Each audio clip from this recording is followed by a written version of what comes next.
माँ, हम दोनों ना बाहर जा रहे हैं तो लेट से आएंगे।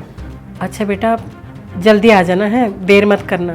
10 बजे से पहले पहले आ जाना, रात को देर तक बाहर नहीं रहते। देखा, टोक दिया ना तुम्हारी माँ ने। मैंने तुम्हें पहले ही कहा था, इन्हें कुछ ज्यादा ही प्रॉब्लम होती है हमारे बाहर जाने से। कहाँ जा रहे हो, कहाँ नहीं जा रहे हो, पूरा दिन गेट पे ही बैठी रहती हैं।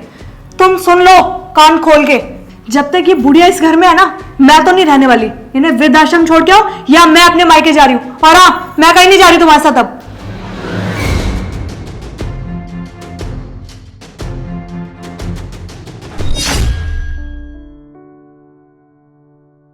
माँ वो क्या है कि बेटा, मैं सब समझती हूँ, तू फिक्र मत कर। देख बेटा, तुझे अपनी सारी जिंदगी अपनी पत्नी के साथ काटनी है ना, तो मेरे लिए अपनी लाइफ खराब मत कर। मेरा क्या है बेटा, थोड़ी बहुत जिंदगी बची है, मैं कहीं भी रह लूँगी। हाँ, तू ऐसा कर, किसी भी वृद्धाश्रम में बात कर ले, मैं चली जाऊँगी। हाँ तू सही कह रही है। और ये ना रोज रोज के कलेश है ना, मैं भी उब चुका हूँ। मैं ये कह रहा हूँ कि बेहतर यही होगा कि हम लोग अलग रहें। हाँ बेटा।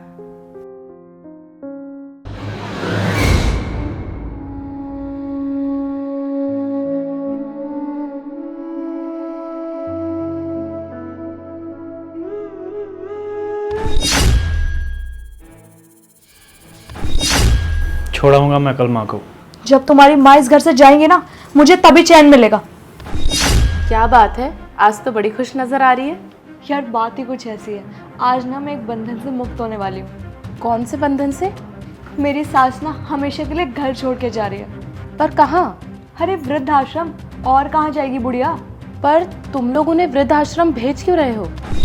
यार तुझे क्या बताऊँ, मैं ना अपनी सास से बहुत परेशान हूँ। हर टाइम घर में रोक टोक करती रहती थी, सही से जीने भी नहीं देती थी वो मुझे। पता है रिद्धि, पहले मुझे भी ऐसा ही लगता था, इसलिए तो हम उन लोगों से अलग होकर यहाँ पर शिफ्ट हो गए। तभी तो तुम आज आज़ाद हो। कोई आज़ाद वज़ाद नहीं हूँ मैं।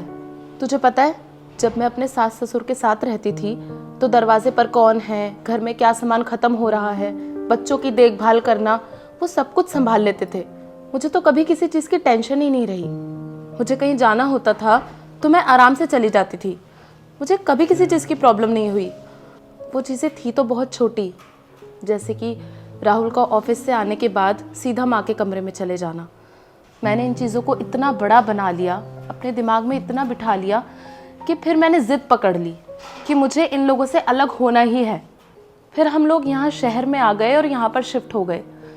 यहाँ पर शिफ्ट होने के बाद मुझे पता चला कि मैं तो घर के सामान की, बच्चों की, हस्बैंड की देखभाल की, सबकी गुलाम बनकर रह गई हूँ। मैं तो आज़ादी ढूंढने आई थी, पर यहाँ पर आने के बाद मुझे रियलाइज़ हुआ कि मैंने तो अपने ही पैरों पर कुल्हाड़ी मार ली। और पता है सबसे बड़ी प्रॉब्लम कहाँ पर आती है? जब आप बच्चों को बाहर ना लेकर जा सको और बच्चों को घर में भी ना छोड़ सको, तब समझ में आती है बड़ों की अहमियत, कि उनका घर में रहना कितना ज़रूरी होता है। तब मुझे रियलाइज़ हुआ कि जब मैं अपने सास ससुर के साथ थी तब मैं फ्रीडम में रहती थी।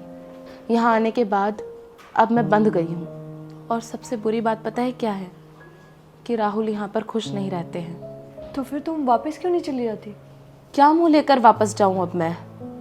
इतनी मुश्किल से, इतना झगड़ा करने के बाद मैं यहाँ पर शिफ्ट हुई थी, और अब यहाँ पर बच्चों की पढ़ाई भी है, बच्चों की पढ़ाई डिस्टर्ब हो जाएगी। इसलिए बड़ी बहन होने के नाते तुझे समझा रही हूँ कि घर में बड़ों का होना बहुत ज़रूरी है। अब तो खुद सोच, कल को जब तेरे बच्चा होगा तो कोई घर में बड़ा तो चाहिए ना, जो एक्सपीरियंस्ड हो, जो उसको संभाल सके। ये सब तू अकेले मैनेज कर पाएगी? तो फिर तू सही कह रही है यार, मैं समझ गई तेरी बात। चल ठीक है, मैं चलती हूँ।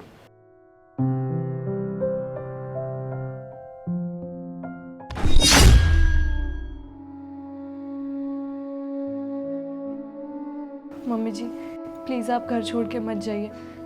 हो सके तो प्लीज़ मुझे माफ़ कर देना, मैंने आपको उल्टा सीधा बोल दिया। और आप घर में रहोगे तो मेरे लिए वही आज़ादी है। प्लीज़ मम्मी जी, मैंने जो भी बोला उसे भूल जाइए। बेटा बस तुम माफ़ी मत मांगो, अगर तुम्हें अपनी गलती समझ आ गई तो ये तो अच्छी बात है ना। और तू फिक्र मत कर, मैं तुम लोगों को छोड़ के कहीं नहीं जाऊंगी, हमेशा तुम लोगों के साथ ही रहूंगी।